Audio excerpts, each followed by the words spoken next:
Your Excellency Abdullah Shahid, President of the 76th United Nations General Assembly, Your Excellency Secretary General Antonio Guterres, Your Excellency President Moon Jae-in, and distinguished leaders from around the world, it is an honor to be here today, where BTS appointed as special presidential envoys of the Republic of Korea. We're here today to share the stories of our future generation. Before we came here, we asked the young people in their teens and 20s around the world about their past 2 years and about the world they find themselves in today. Jin will share some of the answers we received. Yes, should we take a look? You can feel the good vibes from just looking at these.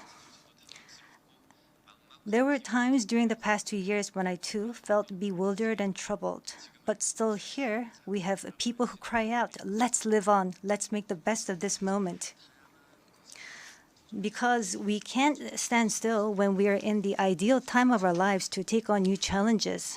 It wasn't as if we could blame anyone, and you must have felt the frustration. Here I'm the same as I was yesterday, but the world changed like we were transported in a flash to a parallel world. I was saddened to hear that entrance and graduation ceremonies had to be canceled. These are moments in life you want to celebrate, and missing out on them must have been upsetting. We were heartbroken when our long-planned concert tours were canceled. And for a while, we yearned for the moments we wanted to make complete.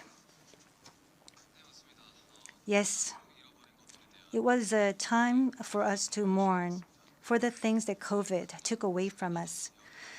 A time to discover how precious each and every moment we taken for granted were. Suga mentioned the precious things we taken for granted, and lots of people answered our question by sharing pictures of their precious moments. Many people showed how they share their moments with nature.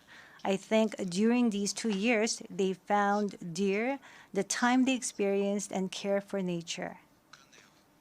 Yes, but maybe because we feel an encroaching sense of dread that our time on this earth is limited, we just talked about the things we mourn, and I shudder to think about mourning for the earth.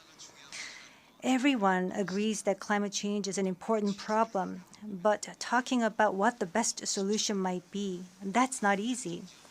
It's a topic that's tough to make conclusions about. Yes, it is a tough discussion, but I learned while preparing for today that there are many young people who have an interest in environmental issues and choose it as their field of study.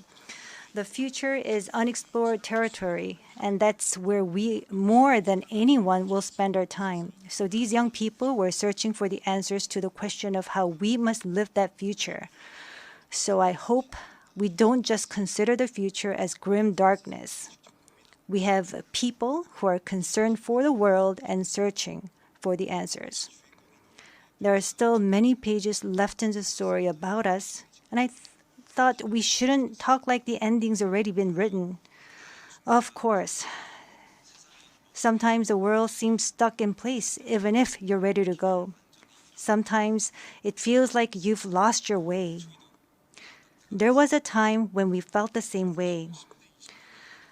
I've heard that people in their teens and 20s today are being referred to as COVID's lost generation, that they've lost their way at a time when they need the most diverse opportunities and must try new things. But I think it's a stretch to say they're lost just because the paths they tread can't be seen by grown-up eyes.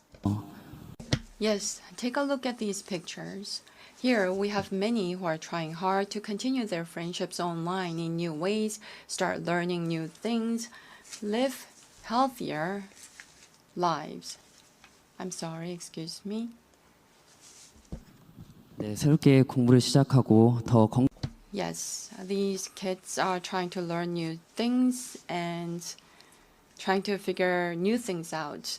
They don't look lost. They look like they are finding new courage and taking on new challenges.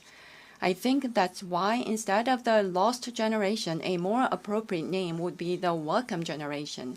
Because instead of fearing change, this generation says welcome and keeps forging ahead. That's right. If we believe in possibilities and hope, even when the unexpected happens, we will not lose our way but discover new ones. There will be choices we make that may not be perfect, but that does not mean there will be nothing we can do. That's what I think. What is important are the choices we make when we're faced with change, right? Some of you heard the news that we're coming to the UN, and a lot of you were wondering whether we have been vaccinated. And I'll take this opportunity to say yes. All 7 of us, of course, we received vaccinations. The vaccination was a sort of ticket to meeting our fans waiting for us and to being able to stand here before you today. Just like we said in our message today, we too are doing the things that we're able to do right now. Like the vaccinations, efforts are continuously underway to keep this new reality going forward. And I think the day we can meet again face to face is not far away. Until then, I hope we can fill each of our days to the brim with positive energy. We thought the world had stopped, but it continues to move forward. I believe that every choice we make is the beginning of change, not the end. I hope that in this nascent new world, we can all say to each other, welcome. And now, as we look forward to this future, the permission to dance is our message of welcome that we want to share with everyone today.